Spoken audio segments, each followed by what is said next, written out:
ese de que yo soy muy leal. No. Se es leal cuando se defiende una causa justa, una causa a favor del pueblo, a favor de la nación. Entonces, pues ellos no saben de eso, entonces se pelean. Y cuando yo comenté de que la maestra puso a Yunes, a lo mejor ustedes no lo supieron, pero la maestra puso un Twitter. Esto que hace 2 años, que por cierto lo puso y lo borró al día siguiente, pero pues alguien lo recogió, lo recuperó y nosotros lo tenemos. ¿No lo tienes tú? A ver, porque es importante su testimonio de ella.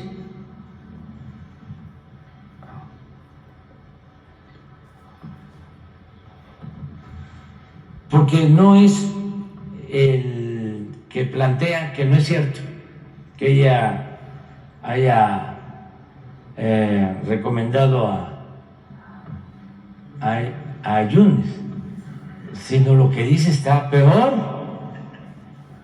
porque no solo habla de lo de Yunes, sino lo acusa a Yunes, porque ustedes querían eso, ¿no?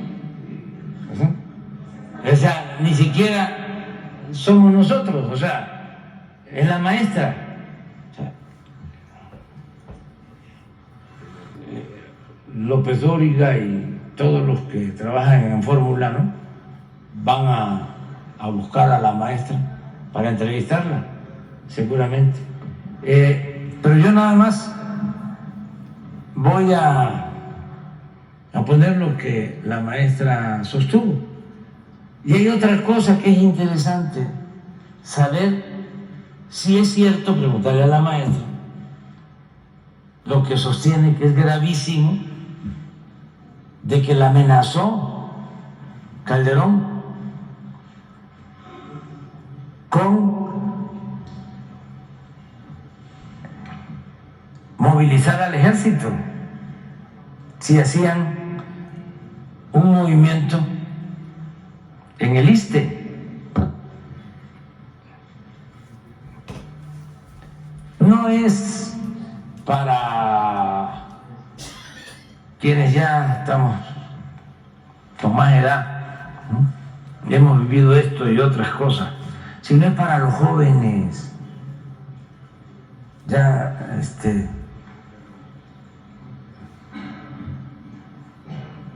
ya sabemos, los que hemos vivido más tiempo, pero miren lo que puso la maestra y luego borró, no sé por qué razón, pero ya quedó ahí.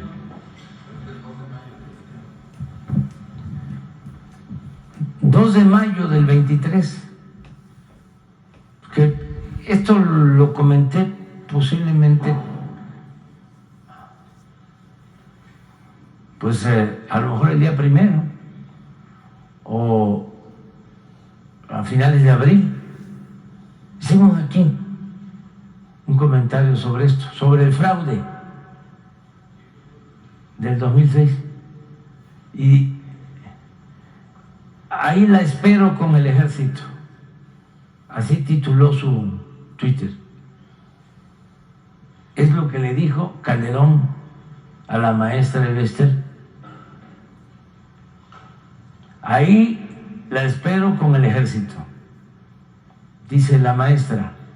Esa fue la respuesta del entonces presidente de México, Felipe Calderón, cuando le dije que las y los maestros de México nos oponíamos a que Miguel Ángel Yunes continuara Yo no sostuve de que lo sostuvo.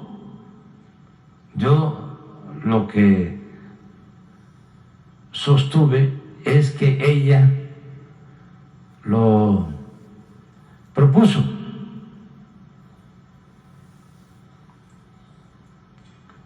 Cuando le dije que las y los maestros de México nos oponíamos a que Miguel Ángel Yunes continuara como titular del ISSSTE, dadas las malversaciones de fondos financieros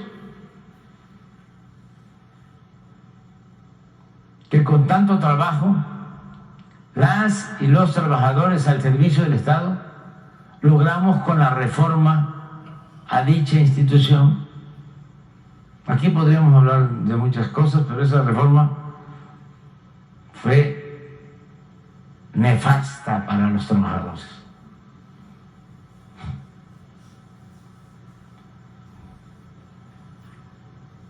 Porque significó el privatizar las pensiones de los trabajadores, pasar las pensiones de los trabajadores a las AFORES. Pero ella sostiene que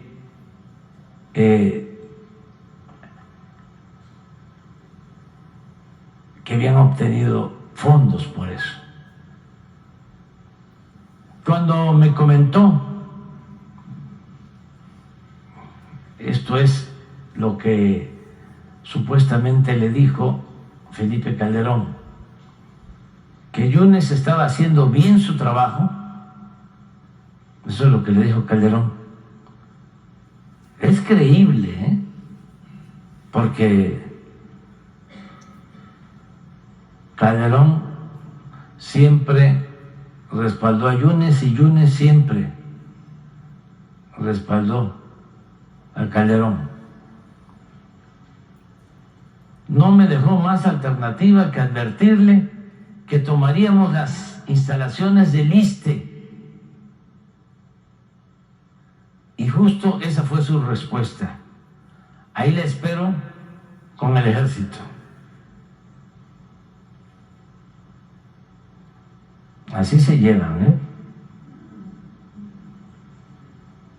Esto sucedió en el marco de un evento público en una escuela secundaria técnica de la ahora Ciudad de México. Ante su respuesta me levanté y me retiré, dice la maestra.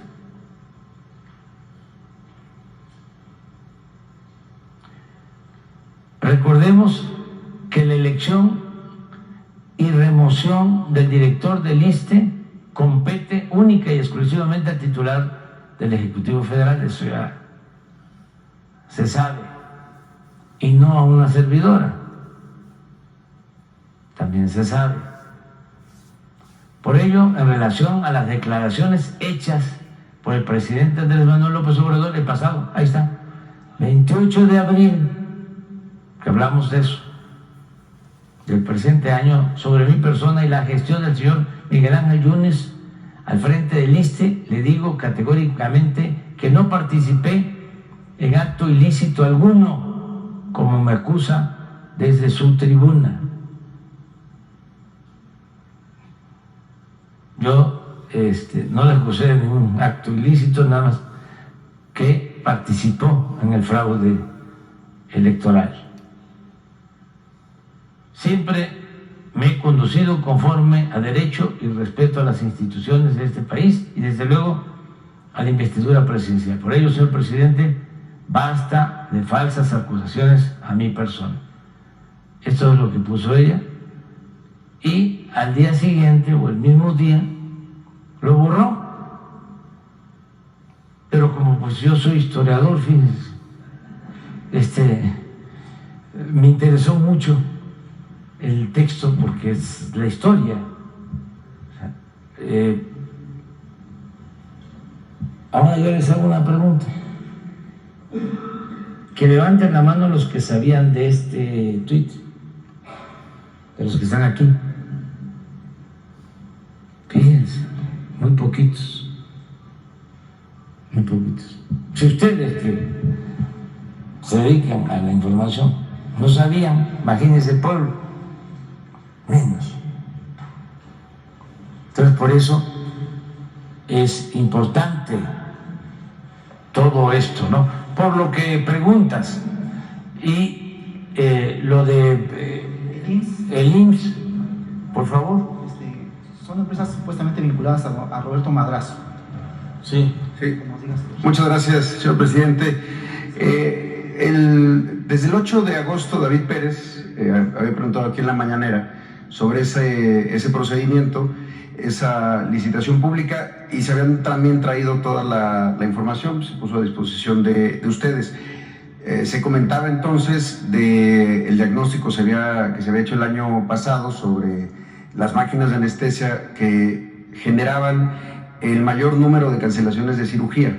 El tema de las cirugías en el IMSS y el rezago quirúrgico que tenemos muchas veces está asociado a el mal funcionamiento de una máquina de anestesia. Se hizo un diagnóstico, se identificaron las que tenían más de 15 años y que eran susceptibles a sustitución.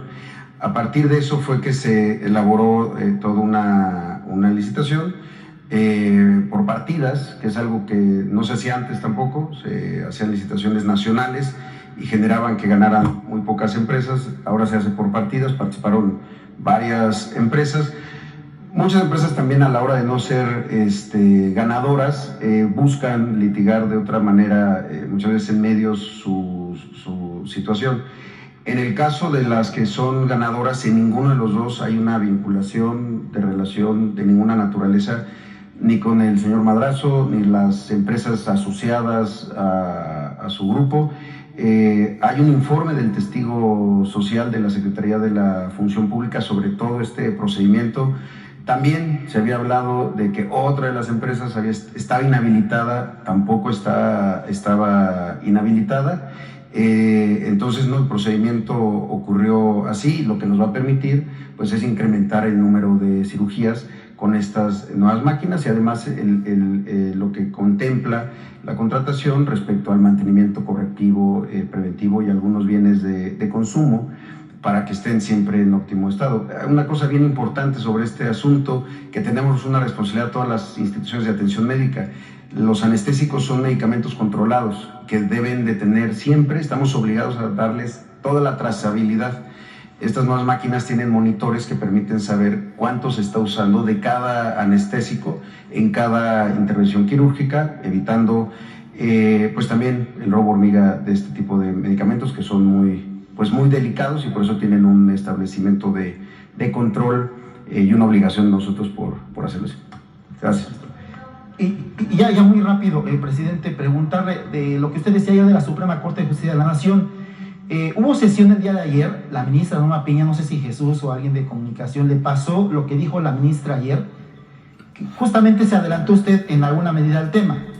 Mencionaba de que ellos van a hacer uso, obviamente, de lo que está en la Constitución, si no me recuerdo el artículo 134, que obliga a que el Estado o al Poder Judicial debe tener recursos suficientes, así decía, palabras más, palabras menos, la ministra ayer, para que se pueda efectuar correctamente sus labores. Usted hablaba, y le pido si me equivoco que me desmienta, de que incluso la Suprema Corte podría violar, o el Poder Judicial podría violar la Constitución para asegurarse un presupuesto. Ya en la tarde, Nacho Mier, el presidente de Jucopo, los que van en Cámara de Diputados, que van a hacerlo el tema del presupuesto, hablaba en el tema. Pero sí me gustaría su opinión al respecto de esta declaración que da, después de lo que usted dijo aquí en la matutina, la ministra Norma Piña. Muchas gracias. Bueno, es que ya es mucho el cinismo de los ministros de la Corte. No quiero generalizar, pero de la mayoría, y en este caso de la presidenta. Por eso son predecibles, aunque la Constitución establece de que ningún servidor público puede ganar más que el presidente. Ellos ganan más que el presidente, violan la Constitución con argucias legaloides. Entonces, ayer que me preguntan sobre el presupuesto del Poder Judicial, yo explico que el Poder Ejecutivo que represento no puede hacer ninguna modificación porque se trata de otro poder, se trata del Poder Judicial, que es independiente, que es autónomo, que lo que se hace, también está establecido en la ley, es que el Poder Judicial envía su presupuesto a la Secretaría de Hacienda y la Secretaría de Hacienda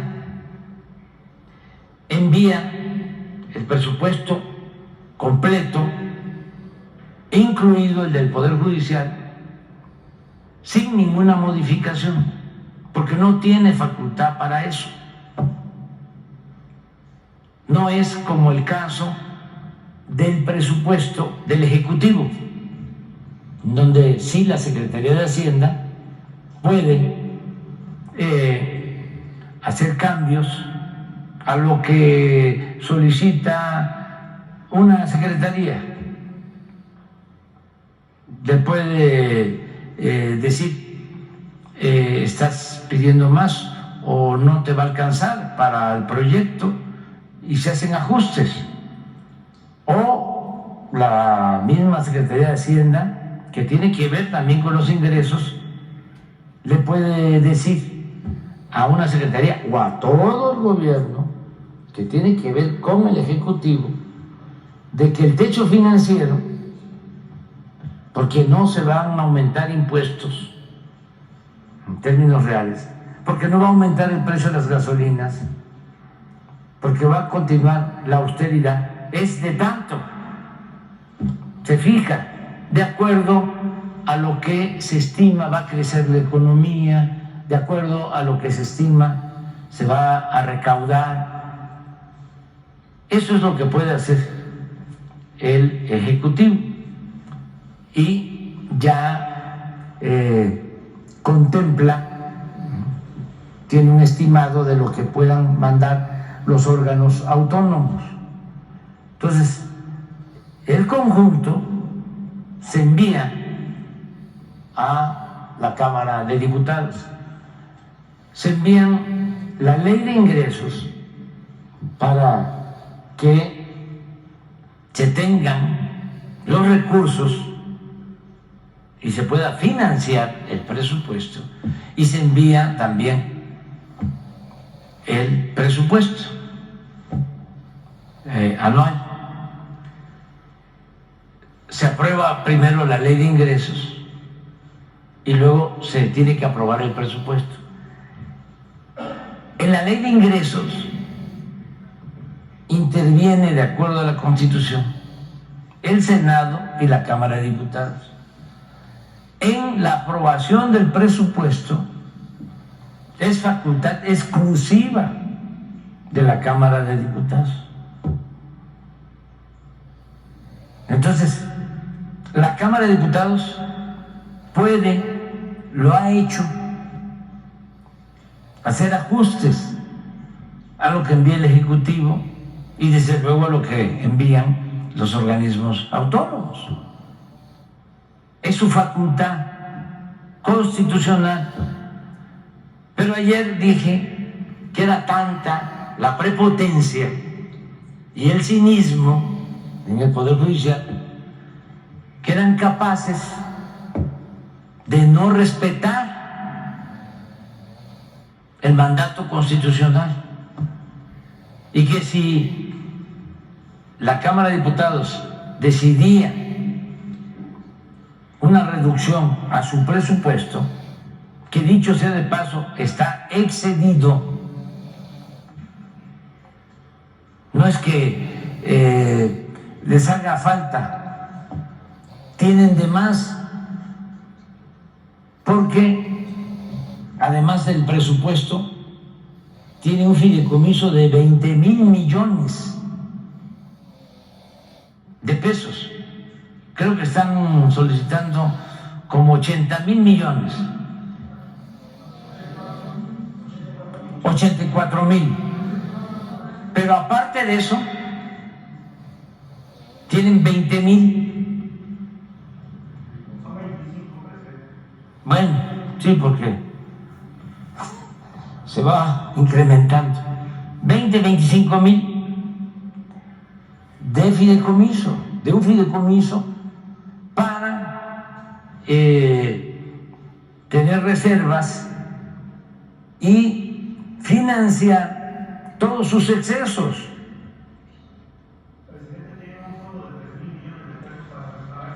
Sí, para todo eso. Entonces, yo dije ayer, no me va a extrañar que no respeten la Constitución, porque a ese extremo están llegando con el respaldo de los oligarcas y de los corruptos, porque ellos representan a una minoría rapaz, ellos no representan al pueblo. No hay nada que hagan a favor del pueblo, están ahí para defender los intereses de los grupos de poder económico. Para eso están, y es muy claro con esto que hicieron, que hizo un ministro con los libros de texto, que por cierto, aprovecho para informar y agradecer a todas las autoridades, a maestros, a padres de familia, porque se entregaron los libros, o están en las escuelas ya distribuyéndose los libros en 30 estados.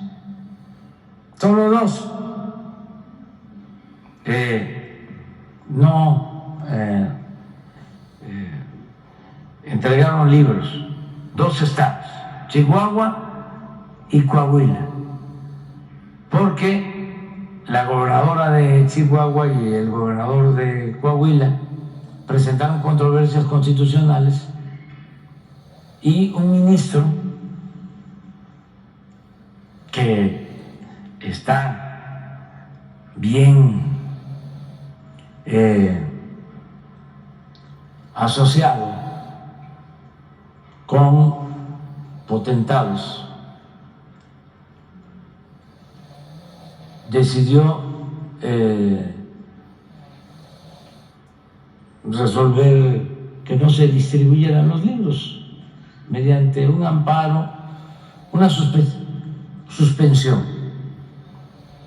Este señor ministro Aguilar, sí, al mismo tiempo que este señor Aguilar, porque eso nos los informó el procurador fiscal, yo ni lo sabía, pero aquí se informó de que guarda en su escritorio un expediente en donde una empresa está en litigio porque no quieren pagar 25,000 millones de pesos de impuestos. Y este ministro, que tardó 3 días, así,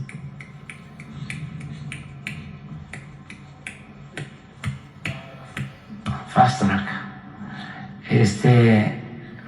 justicia pronta y expedita, para amparar, para que no entregaran los libros a los estudiantes. 3 días. Lleva más de 8 meses, ¿no? con el expediente, porque llegó ese expediente después de trámites y trámites, ¿no?, por todo el Poder Judicial. Llegó a la Corte y cuando llega, así como llegaron las controversias, le llegaron a la presidenta las controversias de Chihuahua y de Coahuila, y la presidenta decide entregarle el caso al ministro Aguilar. ¿Por qué no se lo entregó a otro ministro? No, pues ya sabían. Pero llega primero la de Chihuahua y le entregan el caso a este ministro. Llega la controversia de Coahuila y al mismo ministro. Son 11. ¿Por qué al mismo, no? Bueno, entonces, cuando llega el expediente este de los impuestos, ese ministro pues se entera, sabía, y lo solicita que le entreguen a él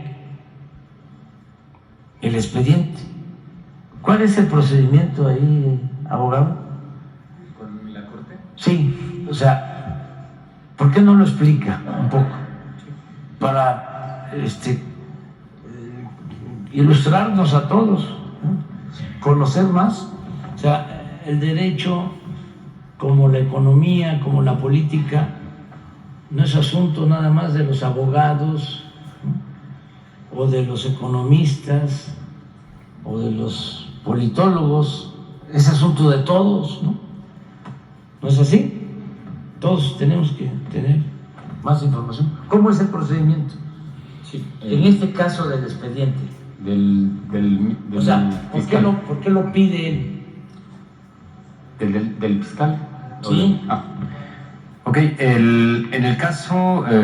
Es el ministro. Sí, en la Suprema Corte de Justicia de la Nación llega este expediente, lo promueve la persona que está impugnando la resolución de la autoridad fiscal, llega a la Suprema Corte de Justicia de la Nación y ahí los ministros reciben este expediente y al recibirlo tienen que analizar cuál es la situación o cuál es la petición del promovente.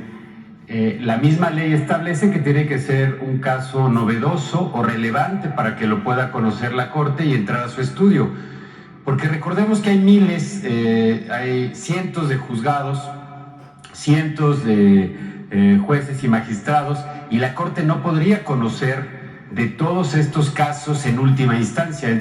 Entonces, la ley dice que tiene que ser selectiva, y este criterio selectivo no es al azar, no es si quieren o no, sino que tiene que tener elementos de que sea novedoso o que sea relevante para la impartición de justicia, como lo vemos aquí en este esquema.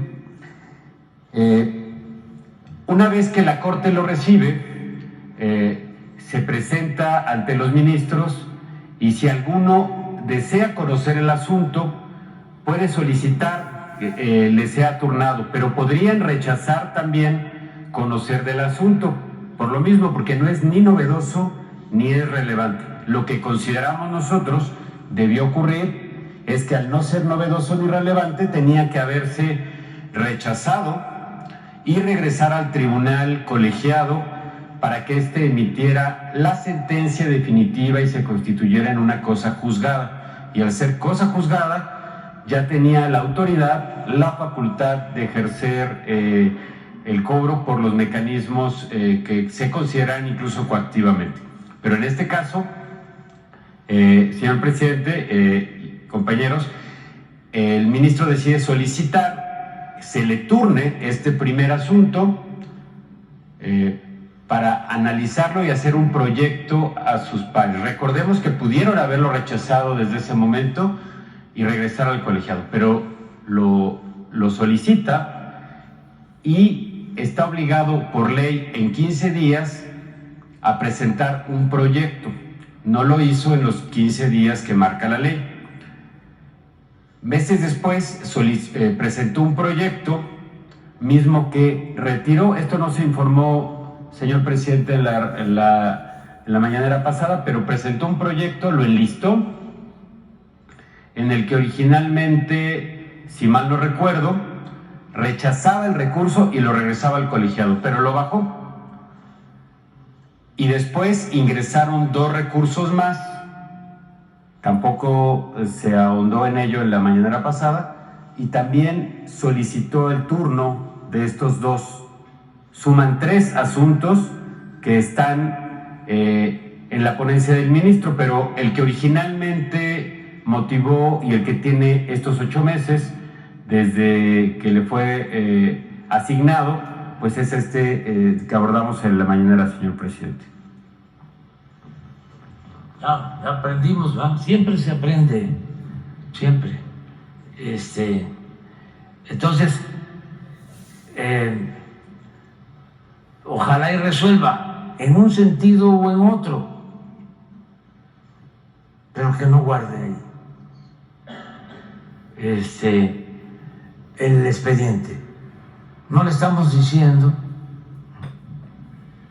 que también no se debe de malinterpretar de que resuelva a favor, no, a favor de la hacienda pública, no, que resuelva de conformidad con la ley y con apego a la justicia. Eso es lo que le estamos pidiendo.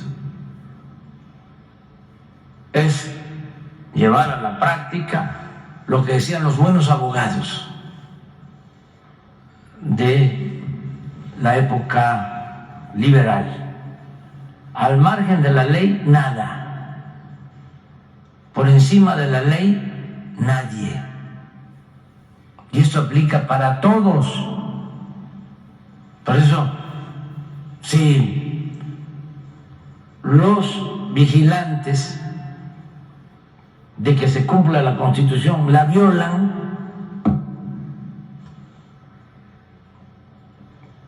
¿qué está pasando? La Suprema Corte debe ser el faro de la ley. No pueden ellos estar dando malos ejemplos. No, además, sí, pero ya Fox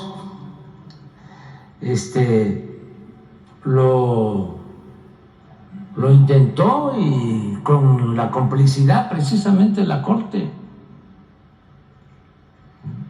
Me desaforaron cuando no querían que yo apareciera en la boleta. Y el pueblo, que es mucha pieza, me sacó adelante.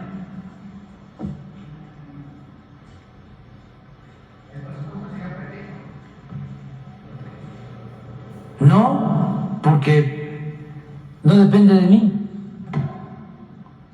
O sea, ni siquiera me pueden echar la culpa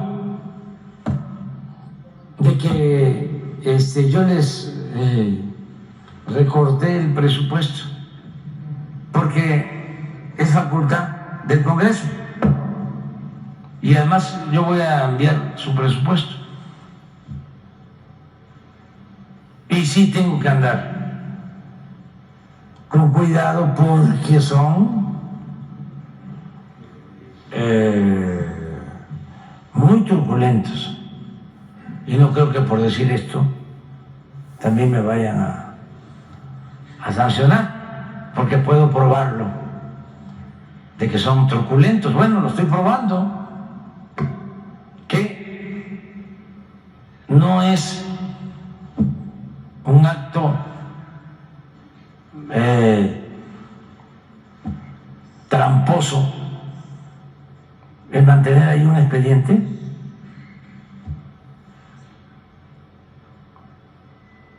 tanto tiempo, que cuesta mucho el estudio, cuesta mucho trabajo, ¿no? Analizar el caso y resolver. Porque también la gente debe saber de que no es nada más el ministro. Cada uno de ellos tiene, no sé, como 10 proyectistas. ¿Cómo está eso, abogado? A ver, ¿cuánto tiene un ministro de apoyo? ¿Cuántos elementos tiene? Bueno, cada ministro tiene una ponencia y en la ponencia hay abogados, hay un coordinador de ponencia y hay abogados que les ayudan a analizar cada uno de los asuntos y a proyectar las sentencias o las resoluciones o desechamientos que tienen. Este ministro, es decir, ¿cuántos abogados tiene? No lo tengo en este momento. ¿Cuánto estima usted que tenga? No tengo el número preciso, pero ahorita lo corroboro y lo informo en unos minutos. Sí. Porque no es uno. No, tiene un equipo completo. Su ponencia tiene un equipo que analiza todos los asuntos o que les sean turnados. Sí. Bueno, pero consigo el número preciso y se lo informo, licenciado. Sí. A ver si le atinamos. Dicen que como 40. 50. ¿Cómo no van a poder resolver sobre un proyecto, ¿no? En 8 meses? Está raro, ¿verdad? Pero bueno.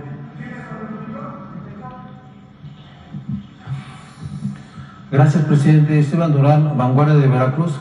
Presidente, aún hay personajes todavía dentro de algunas instituciones priistas de la vieja guardia y que pues son anti-4T. En este sentido me refiero a Israel Soberanes Nogueda, quien está como titular de la Unidad de Administración y Finanzas de esa dependencia, y que, repito, está hecha, tiene lechura al mismo priismo de la vieja guardia, anti-cuarta transformación, y es el encargado de manejar los recursos de la Cancillería, presidente, lo cual, bueno, pues esto preocupa a quienes están dentro de la Cancillería. Cabe destacar como referencia, como antecedente, que Israel Soberanes Nogueda fue expresidente municipal de Acapulco, Guerrero, involucrado en la quiebra precisamente del Centro Internacional de Convenciones, ahí en el estado, cercano colaborador de los exgobernadores José Francisco Ruiz Massieu y Severina Torreblanca, así como los expresidentes Felipe Calderón y Enrique Peña Nieto. También fue senador priista y fue un defensor férreo del entonces gobernador Rubén Figueroa Alcocer cuando sucedió la matanza de Aguas Blancas, de la matanza de campesinos. ¿Sabía usted de esta situación, presidente? ¿Se hará algo al respecto para evitar que de esta forma pues haya una afectación a los recursos de la Cancillería? Pues no tenía yo información. Le tengo confianza a Alicia Bárcena. ¿Acaba de entrar o ya estaba? Acaba de estar ahí. Sí, le tengo mucha confianza a Alicia y ella lo va a ver. Ella va a informarnos sobre esto.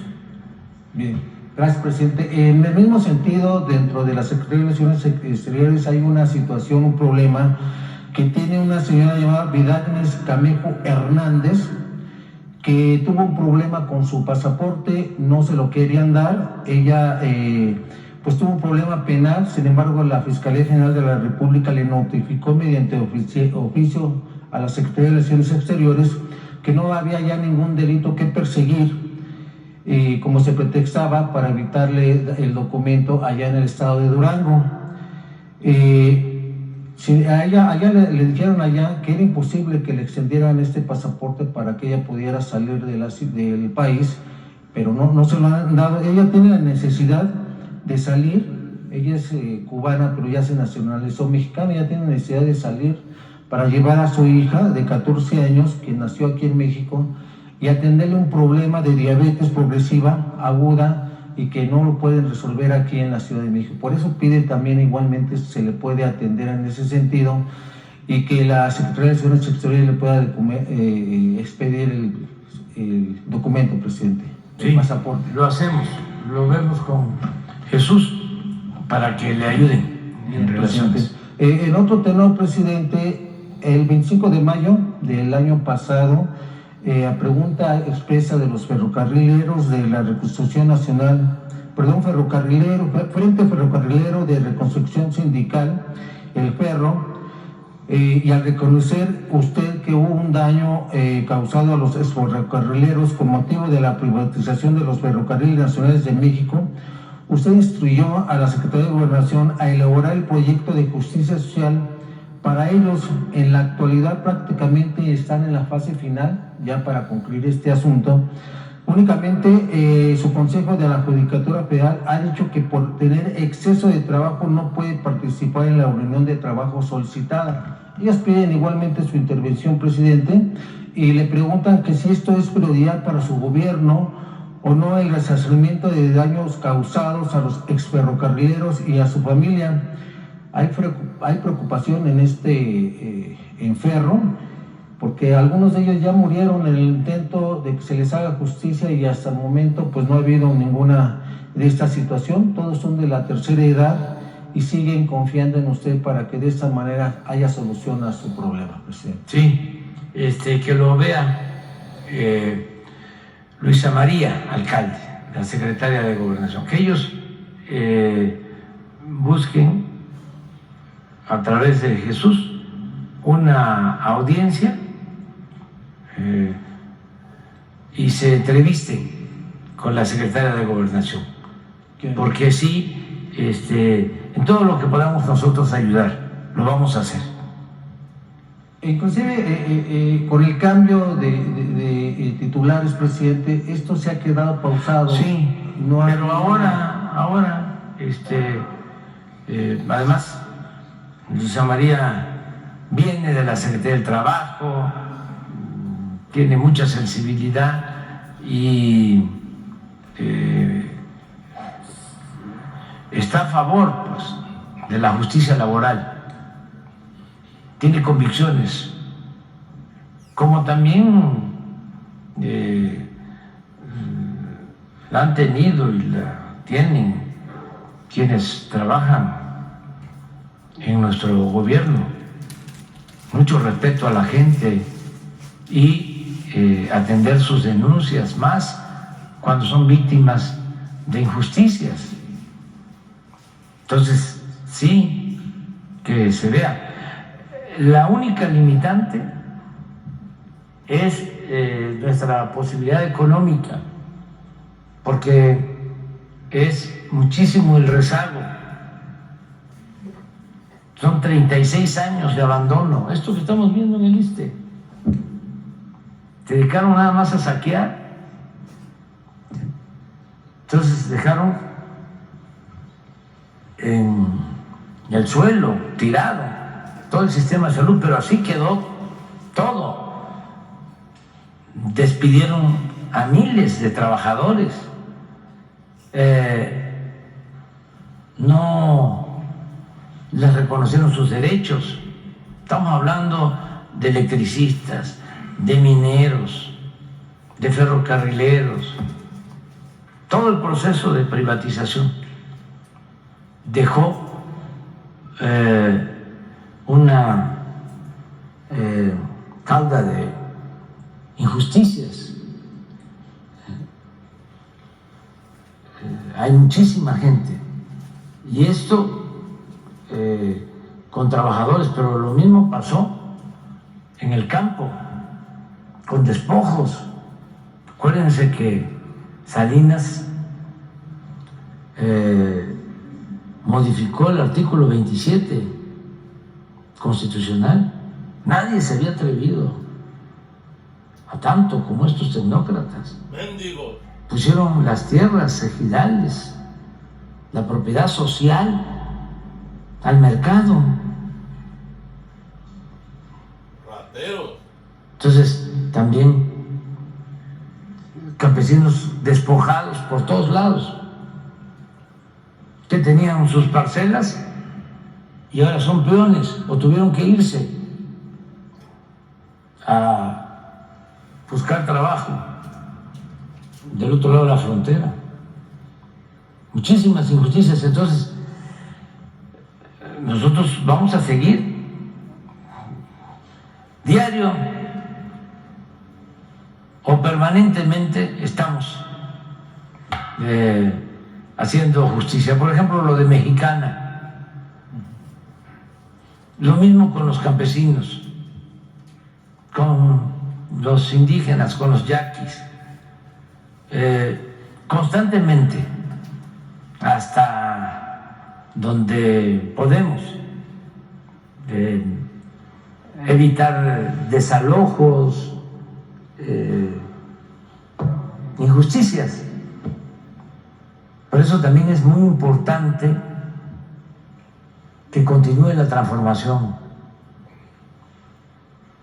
porque sí se ha avanzado y hay cosas que van a quedar funcionando, operando. Lo que tiene que ver con la salud, el compromiso es dejar funcionando todo el sistema de salud. Pero hay otras demandas del pueblo que van a quedar pendientes, en proceso. Por eso hay que pensar en seguir apoyando la transformación, en que continúe la transformación, que no regresen los que condujeron al país al despeñadero, los que llevaron a México a la desigualdad, al empobrecimiento de nuestro pueblo, al saqueo de los bienes de la nación, que ya no regrese la corrupción, cero corrupción, cero impunidad, que haya una auténtica democracia. Entonces hay que seguir adelante, pero todo esto que tú planteas en el caso de los ferrocarrileros sí lo podemos atender. ¿Estaría garantizado que algunos de ellos todavía en activo podrían trabajar con la reapertura de las nuevas vías férreas? Acabo de estar en el Istmo, donde nació Vallejo, y ahí hay un movimiento de ferrocarrileros de ese entonces, de gente que trabajó con Demetrio Vallejo, que estuvo con Demetrio Vallejo, y también familiares, sus hijos, porque llega uno a Matías Romero y el letrero de la entrada es Ciudad Ferrocarrilera, y ya no había ferrocarril. Ya quedó, porque así era importantísima como ciudad ferrocarrilera Matías Romero. Y ahora imagínense la satisfacción de la gente de que vuelve otra vez el ferrocarril. Y ahora sí, de nuevo, Matías Romero, donde estuvo Demetrio Vallejo luchando por los trabajadores, ahora de nuevo, ciudad ferrocarrilera. Ayer, a ver si nos pasa, el almirante, sí, ya empezaron las pruebas de Coatzacoalcos, de Medias Aguas, por el Istmo, hasta Salina Cruz. Y me dicen que la gente en los pueblos salía a aplaudir el paso del tren, porque ya no pasaba el tren desde el tiempo en que Zedillo privatizó los ferrocarriles.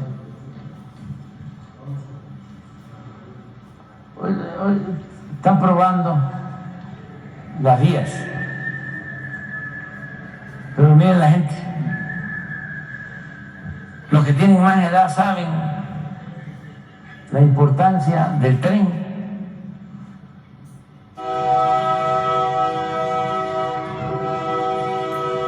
Eso me lo mandaron ayer.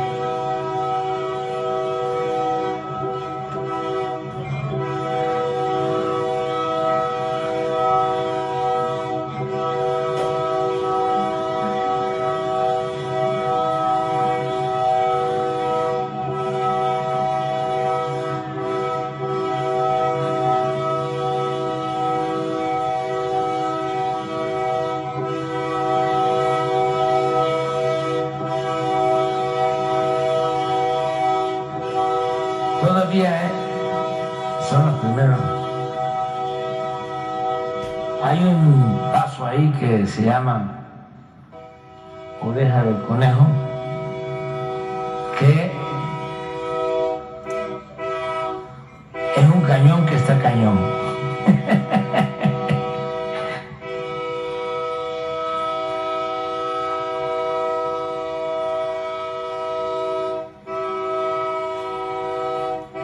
De la locomotora. Van a ver, ya se ve cómo son mujeres los trajes regionales, una veracruzana y una limeña, y también chiapaneca. De este lado es chiapaneca y tabasqueña, y del otro lado limeña y veracruzana.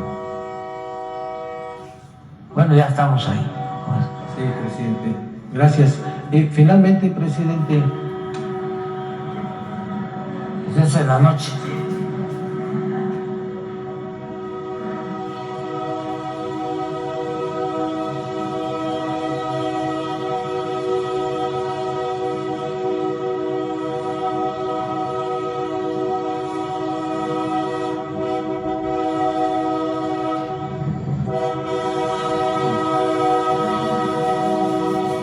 ¿Mande?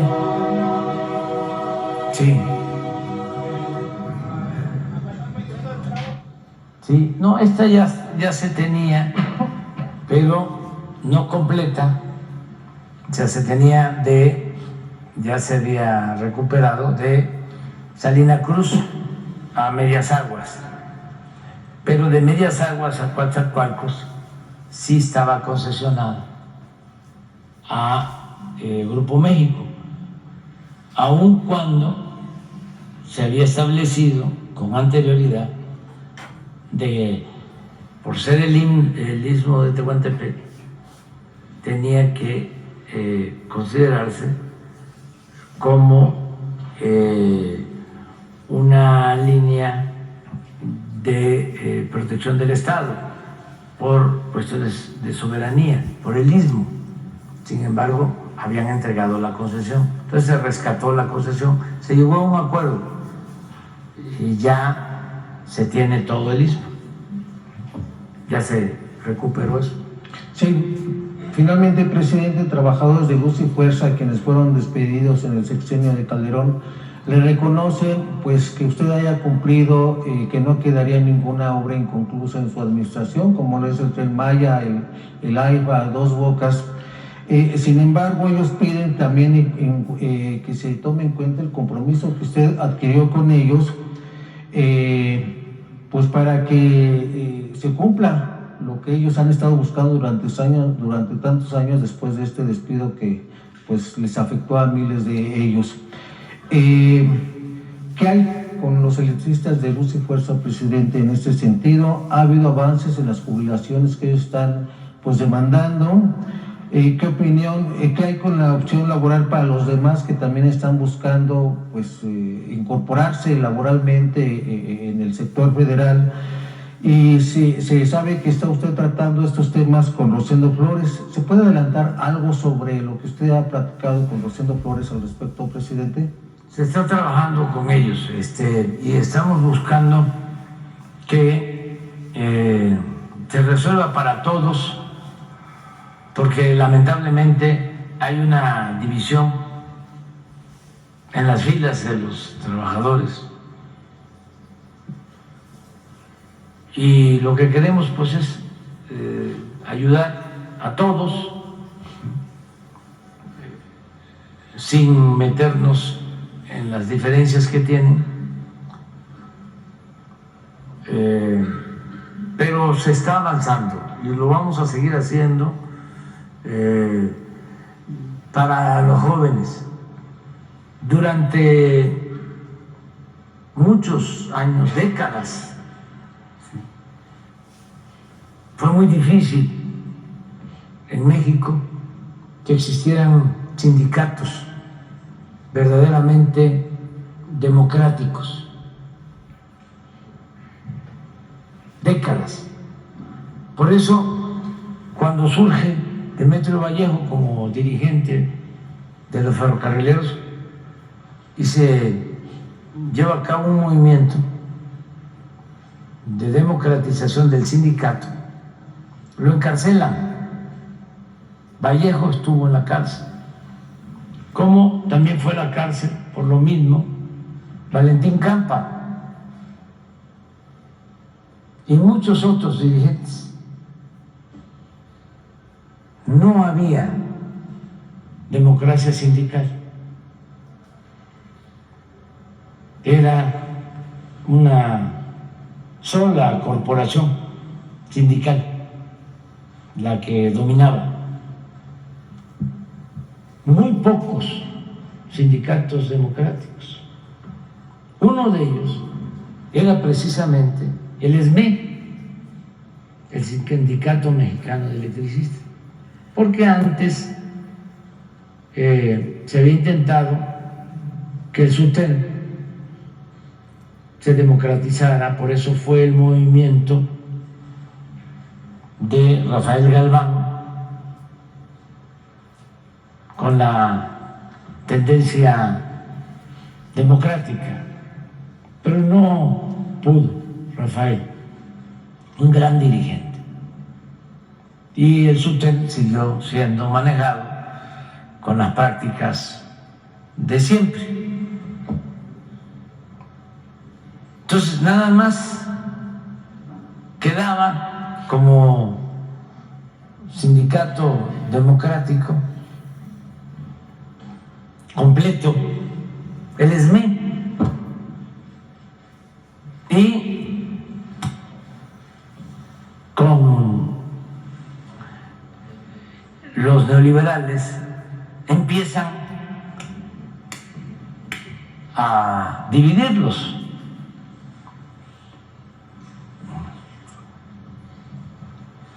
Era un sindicato en donde se elegía de manera democrática a sus dirigentes. No había charrismo sindical. Entonces empiezan a hacer labor al interior del sindicato y los dividen, y no resistieron los dirigentes la embestida de Calderón. Ya desde antes, ¿no?, habían iniciado una campaña en contra del sindicato con la complicidad de los medios lo mismo, hablando de que eran malos trabajadores, que le costaban mucho al erario, porque les molestaba, sobre todo, que existiera una empresa pública como la Compañía de Luz y Fuerza del centro. Entonces la querían privatizar. ¿Cómo privatizaron los ferrocarriles? Igual. Y se habían tardado en el caso de Luz y Fuerza del centro por la fuerza del sindicato. Pero llegó Calderón y no le importó y despidió a más de 40,000 trabajadores. Esto también para los jóvenes, bueno, ya estaban niños, pero es interesante esto. El único sindicato democrático. Lo acabaron, lo destruyeron, porque sí quedó la CENTE, que también hay que recordar, pero son secciones del sindicato de maestros. La CENTE también contribuyó bastante a la democratización sindical. Pero todo lo demás era corporativo. El presidente o el secretario del Trabajo o el secretario de Gobernación o el secretario, porque también eran puros hombres en ese entonces, de Educación, eran los que imponían a los líderes. Y habían líderes sindicales muy fuertes, que como ya son fallecidos, no los menciono por respeto, que eran los que decidían. Y también, además de eso, para los jóvenes que deberían de estudiar el movimiento sindical en México, hubieron también muchos sindicatos llamados blancos. La misma empresa hacía su sindicato a modo para no garantizar a los trabajadores sus derechos laborales, los sindicatos blancos. Todo eso ahora pues ha ido cambiando. Ya por ley tiene que haber elecciones limpias, libres, directas. Los trabajadores tienen que elegir a sus dirigentes. Incluso para la revisión de los contratos colectivos se tiene que consultar a los trabajadores. Antes firmaban los contratos los líderes, los trabajadores ni se enteraban. Entonces todo eso han significado avances. Por ejemplo, no se pagaba el reparto de utilidades a los trabajadores. Ahora el incremento al reparto de utilidades ha sido sustancial. Podemos presentarles un día lo que se ha incrementado el reparto de utilidades, lo que reciben ahora los trabajadores. Ellos esperan la misma suerte que ocurrió con los trabajadores de Mexicana, presidente, Sí, para sí. que de esta manera ya quede finiquitada Sí. su situación. Sí, vamos a seguir. Jesús me ayuda en esto, me está ayudando en hablar con los trabajadores electricistas, en hablar con ellos. Ya hemos avanzado con el seguro social. Se les dio seguridad social a todos, ¿no? A los trabajadores electricistas. ¿Tienen acceso a la seguridad social? Pero faltan cosas y a lo mejor pueden faltar otros trabajadores. Bien, presidente, gracias. Pobladores de Palma Sola, allá en el municipio de Alta Lucero, en Veracruz, quieren ver si hay la posibilidad de revisar las tarifas, si haya una reducción ahí en lo que es la zona de influencia de la planta Laguna Verde. Ellos han demandado durante mucho tiempo pues que haya esta regulación de tarifas, se les hace muy excesivo y piden que a ver si la federación les puede ayudar y la CFE también para que cuenten con una tarifa más económica. Gracias, presidente. Muy bien. Con el licenciado Bartlett, Loreto. Miren, le atinamos. 50 abogados. Ah, tú también. 50 abogados tiene cada ministro. Hijos de su chingada madre. Más personal de apoyo administrativo. Pero tienen 50 abogados.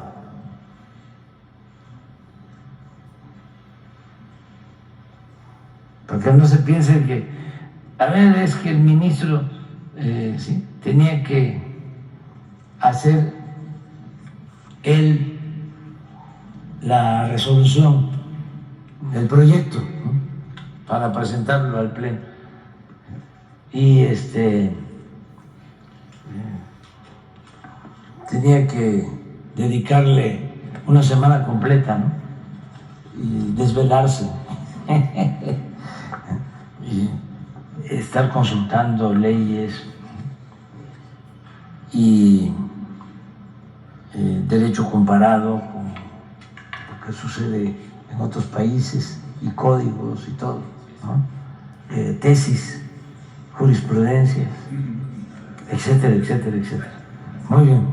Bueno, vámonos a desayunar, porque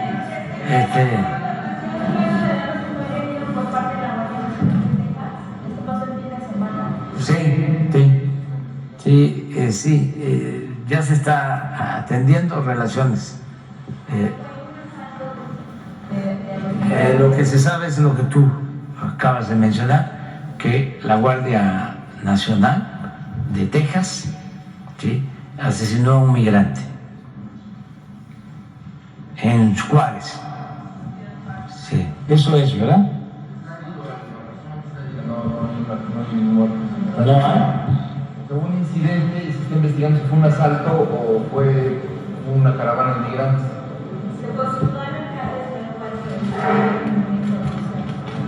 ¿Cómo?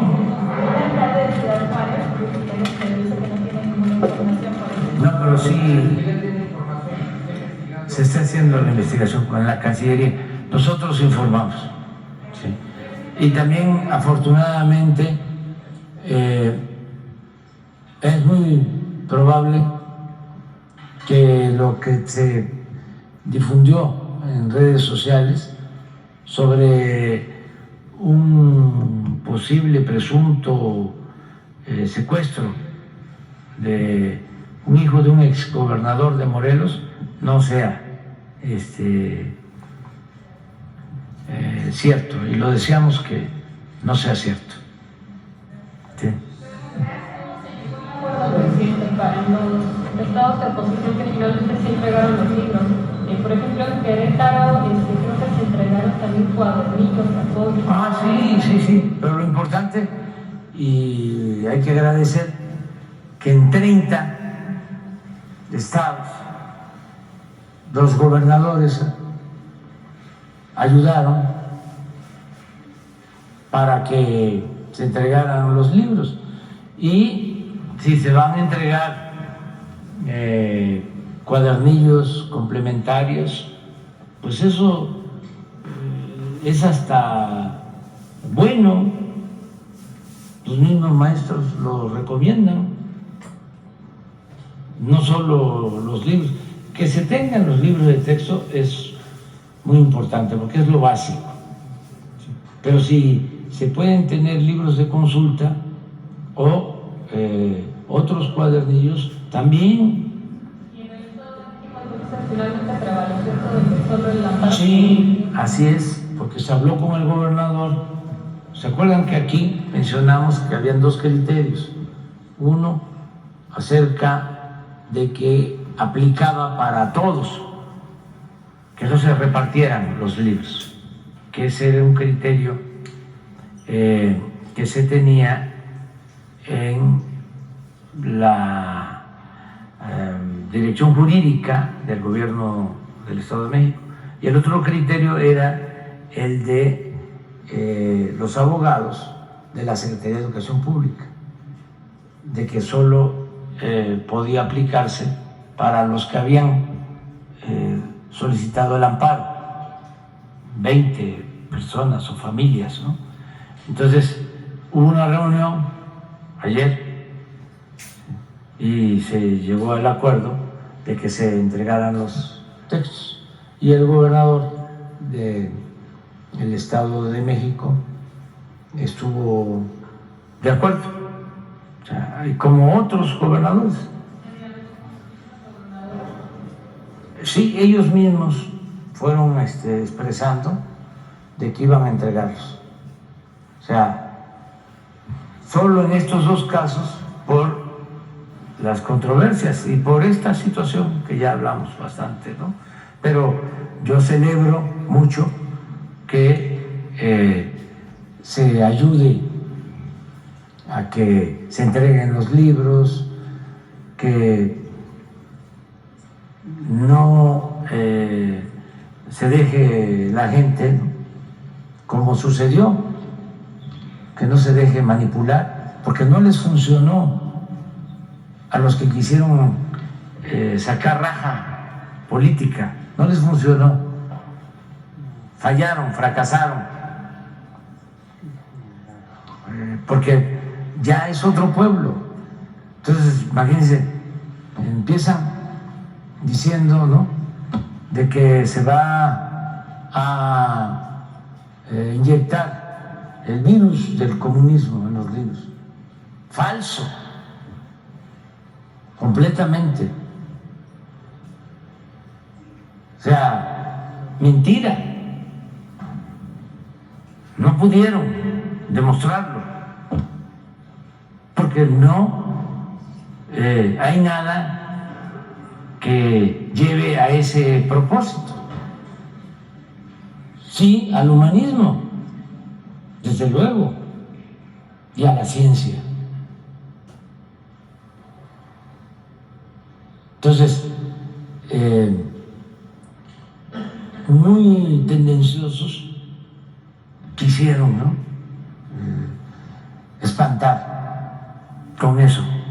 No les funcionó, porque no es nada más de gritar. Es que se tiene que argumentar, no es descalificar, es presentar pruebas, y mucho menos arrancar hojas como lo propuso el presidente del PAN, y quemar libros. Imagínense lo que es regresar a los libros prohibidos. Son muy retrógradas. Pero bueno, vivimos en un país libre, y que sigan su camino los retrógradas, los fachos, hasta los progres buena ondita, porque está como para que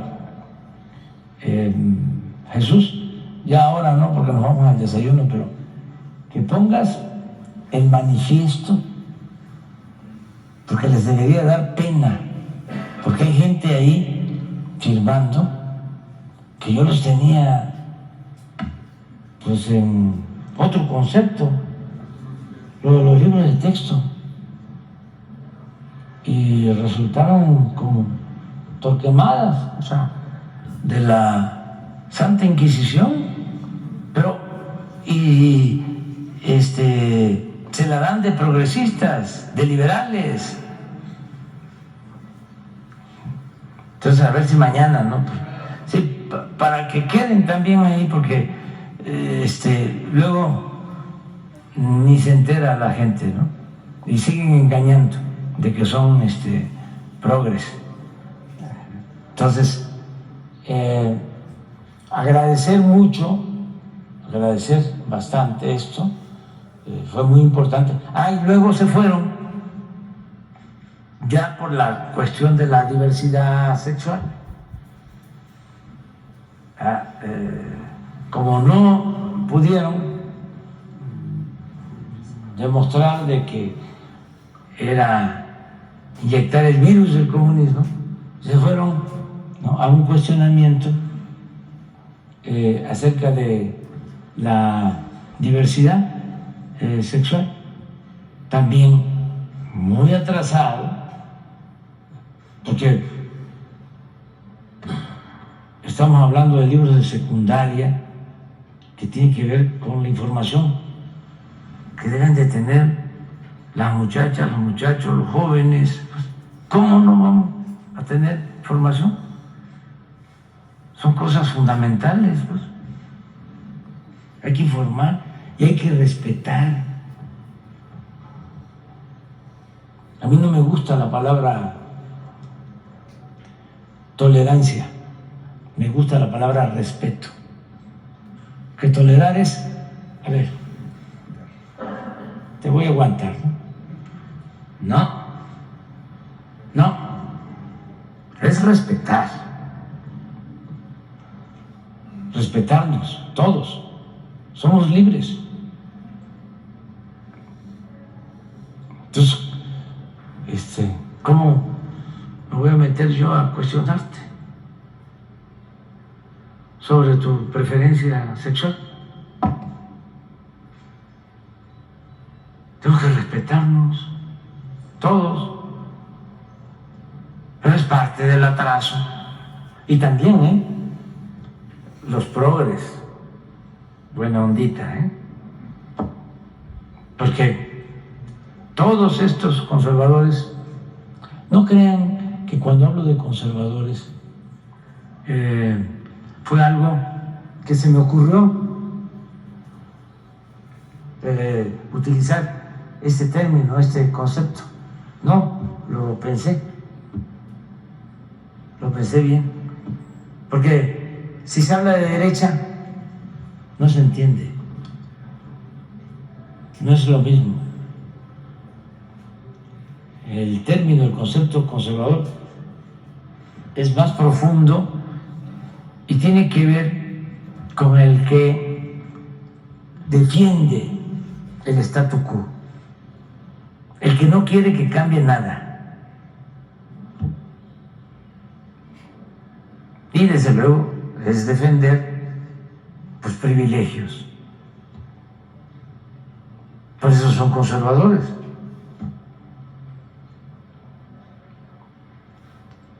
Y afortunadamente ya pasó ese, no fue ni siquiera vendaval,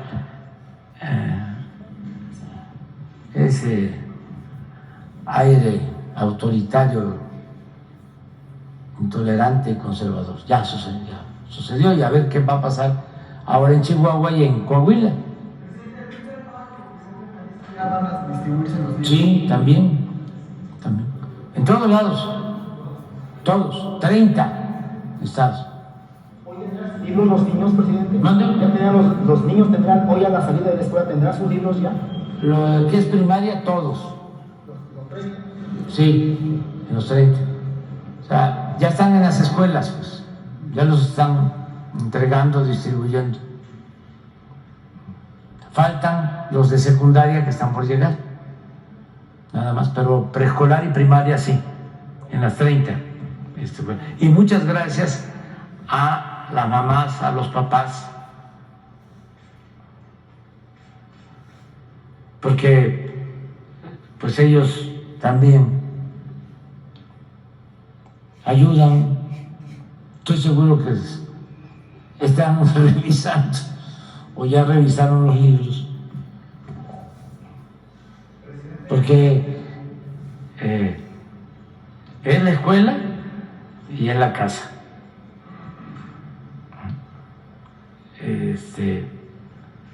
Las mamás, los papás que ayudan a los niños en las tareas, a las niñas en las tareas.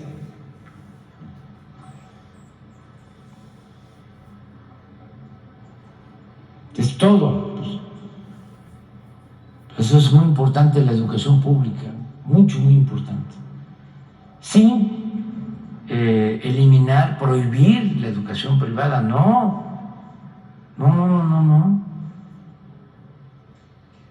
Hay que, si acaso, prohibir otras cosas. Que yo digo, prohibido prohibir, pero la educación no. Y si hay alguien que tiene para pagar educación privada, para pagar colegiatura, está en su derecho. Nada más que el pueblo de México conquistó, sobre todo con el movimiento revolucionario, el derecho a la educación pública. Eso quedó establecido en el artículo 3 de la Constitución.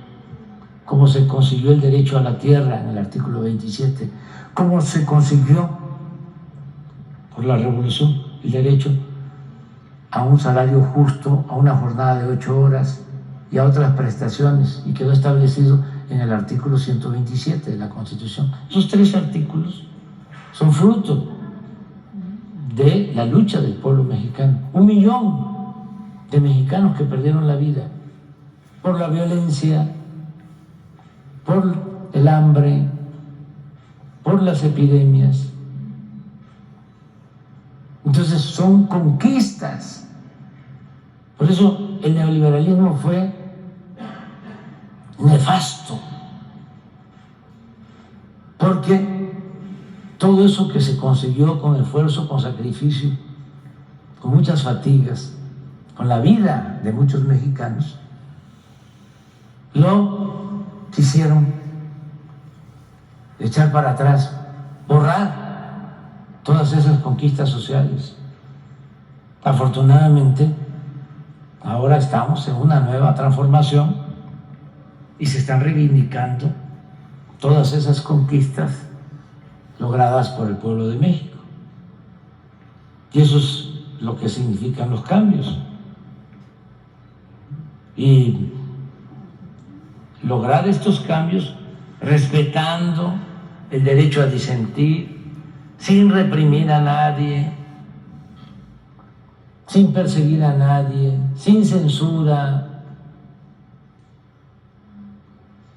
con absoluta libertad. Y debemos, pues, sentirnos muy contentos porque México en el Concierto de las Naciones actualmente tiene un lugar especial. Siempre México ha sido muy querido, el pueblo de México muy respetado en el mundo. Siempre. En América Latina se llegó a considerar a México como el hermano mayor. Luego se perdió un poco de ese prestigio, no del todo, por las políticas neoliberales, individualistas, por el sometimiento, por darle la espalda a pueblos que luchan por la justicia. Pero ahora no. Tenemos muy buenas relaciones con todos los pueblos y con todos los gobiernos del mundo, muy buenas relaciones con el gobierno de Estados Unidos.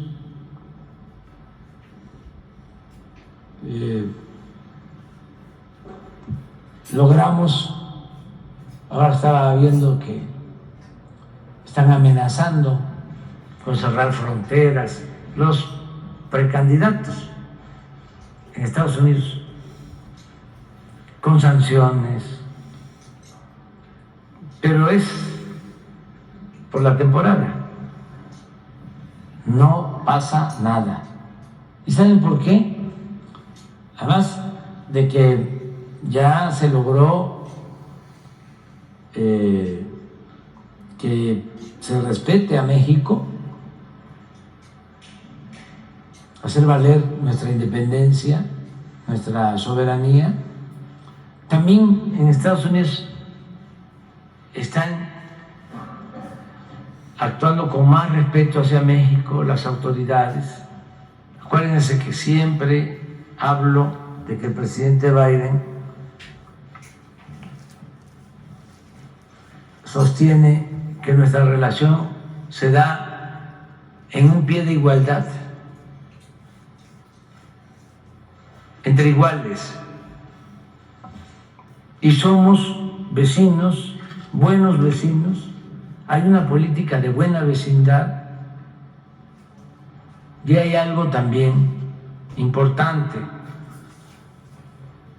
son muchos los mexicanos que trabajan, que viven en Estados Unidos, que trabajan honradamente, viven en Estados Unidos. 24, 25 millones de mexicanos, sea de origen mexicano o nacidos aquí, que se fueron a Estados Unidos, muchos. Y nuestra relación económica comercial, pues, es importantísima. Por eso cuando se habla de aranceles, pues no está tan fácil, porque nos complementamos, nos necesitamos mutuamente. Si se cierra la frontera, pues no es que se va a perjudicar a México, nada más, también se perjudica a Estados Unidos. Si no se construyen, no se fabrican automóviles en México, el consumidor de Estados Unidos tendría que pagar 5 o 10 mil dólares más por un automóvil.